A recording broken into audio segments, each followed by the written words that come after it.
What's up everyone, welcome back to the channel. So we're looking at more KPA footage. This game, KPA matched up against Costa do Sol, a team that they met in the FIBA Women's Champions Cup. And without further ado, let's just get into it. So KPA, they had possession of this basketball and it converted in a very good long two, and it was taken just to set up and just kick the KPA motion in place. So you could see number 13, she had the ball up there, a long two. It was supposed to be a three, but her foot was on the line. But hey, if you shoot that basketball and you step on the line, it's going to be counted as a long two. So that was actually a pretty good thing to start off the KP's offense. And looking at the way and the flow of this game, it was just a matchup that I feel like KPA just knew what they were supposed to do, because they were coming off a loss against the Inter club, and they really needed to get their first win in there. So this game went down to the wire, but unfortunately KPA were not able to win this game. But they had some pretty good moments in there, especially offensively. And looking at the way KPA was setting up, you see Medina, she's not playing for KPA at the moment, but you could see she knew what play to set up with Natalie. You could see Natalie, she signaled out, she gave out the ball in there, and Natalie was calling for that screen in there, and she was able to go back door. And with that good vision, Medina passes the ball to Natalie. Natalie just takes it in, and the defense was not even ready for that shot because they just didn't know where the ball was going to at the time. So Natalie, she was able to put that ball in.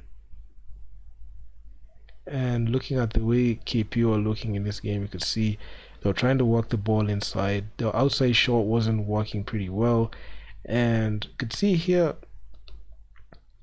Medina was being crowded out, and they were trying to use their length to guard her, and majority of the time they were not able to get the best of her at the start of the game. But as the game progressed, you could see KPA were ramping up. You can see Natalie, she lines up for that shot and it went in beautifully, and just to kickstart KPA the way they were playing. And their shot was actually dropping pretty well, and you could see Natalie, she shoots well, especially from the top of the key, as opposed to shooting corner threes. And having her shoot them corner threes is not a good thing, because when she shoots that, she doesn't shoot that high of a percentage in there. But KPA has some necessary points, and Natalie, she's pushing up the fast break, she stops it, and she finds Okoro in there, and it's just a good thing. But I don't know what what this is, unfortunately, but it ends up working. Okay, number 13, she's walking the ball in there, and she was able to squeeze in that tough mid-range, almost baseline shot with that when she was being guarded using length by the Costa do Sol team. So yeah, this is a team that just knew what they needed to do. And this was actually late in the first, and Okoro, nobody could stop her. She was just doing whatever she wanted. You could see there, she didn't even fake, and the defender just beat that. And looking at the way that she was driving in very fast, if she was caught, it would be a foul. So she had all that daylight, and she had time to check the wind, and the ball just went in beautifully. You can see Costa do Sol, the offense honestly wasn't the best, but unfortunately KP were never able to close out this game. But KP, what they offered was great, especially with Okoro running out the offense, and she was their main go-to person, especially down the stretch. And you could see another bomb, which she was about 25 feet outside, and that ball went in clean. She had a mid-range shot, number 13. She had a mid-range shot in there, and she was actually one of the KPA's team's acquisition for this tournament, as alongside Okoro, and she produced pretty well. Okoro still retained with the team, and she was able to take that team back to win that chip. So yeah, that deep shot was superb. It was just excellent, and it was just a shot that we used to just stop the bleeding in there, because at some point KPA were not able to like get the shot off, and they were able to like at least tie the game. But looking at KPA, the way they're setting up, you could just see there was not much organization, especially as the game progressed. You could see Medina, she's not that over 3-point shooter or a mid-range shooter. She's locked at shooting the ball from inside, but I don't know what she was trying to do here, because man, that shot was just way off. And looking at the way Costa do Sol were going in there, that's a three. And that miscommunication on D, you could see everyone was just following the damn basketball.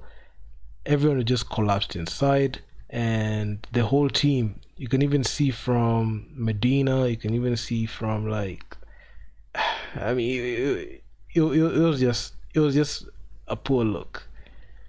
Everyone was just ball watching, and you could see there was an open three at the corner, but she just decided to pass that ball, and that three was seen. It was consensus, but it wasn't early enough, and it was just a late contest, and it ended up being a three for Costa do Sol. So you could see KPA were not able to like get very good display on defense at that possession, because everyone was just running to the damn basketball. And Jemima is back. You could see she's being used at the point, but I don't know what happened in this tournament. She used to, when she's in KBF, you could see she is very good at driving it in. Even in traffic, she can lay it up, but unfortunately in this tournament of this magnitude, she just couldn't be able to like get that ball up, and she just stopped the ball and decided to just give a quick pass. And this is not a good thing, especially having a player who's projected to be a 25 points per game scorer, and her looking this passive and just deferring to teammates. Not a good look. Occurring there, this ball, they were just forcing it inside at some point. I just felt like this ball is just forcing it. Okay, they're able to get a basket off, but you don't have to force the ball like that in there, because those are just tough shots. Okay, it's a high percentage shot, but it's just tough shot in there all in all. Nice screen by Belinda. Jemima has the ball. I believe having your guards knowing when to call the screens and using the screens effectively is actually very important. And you can see Belinda, she's working the ball inside, and she misses by a mile. I don't even think she looked at the rim. She just threw the ball in there. There was a huge there's a hand on her, so she was not able to see the ball and see the rim as she released the ball. So yeah, it ended up being a turnover in there. And this is actually a play that was actually pretty interesting. That ball was thrown, and this player was able to like get past everyone and get the basketball. So you could see four KP players were there, and she was the only lone player there. And even she didn't even give an assist. She was able to like make Belinda bite. And looking at the way she just was so crafty with that basketball, you can see Belinda, her feet were flat, and number three from Costa do Sol was literally charging in there. It was an ISO play. She wasn't able to be able to guard her easily, and it ended up being a quick layup and a very nice highlight play. Wasuda tried to draw the charge, but unfortunately I don't think they counted it as like a charge, but it was a very good layup, especially from Costa do Sol. So yeah, it's just funny just looking at this play again, because man, I mean, that fake was just brutal. You can see just going flat foot, like saving the ball, switching it up left, and beautifully just finishing it in there. So yeah, I mean, Costa do Sol, they came in, they balled up. Number three was doing everything in there, so it's actually pretty good. So looking at what KPA did, especially in this first, you could see they were supposed to at least make the game close, which they did, but there's just like that 6-point buffer that they couldn't even be able to like stop on their side. So this lead just continued, just ballooning as the game progressed. So yeah, I'll be following it up with another video just looking at more plays from this game, and I'm out. Peace. Make sure to subscribe to the channel. Yeah, it helps me out a ton.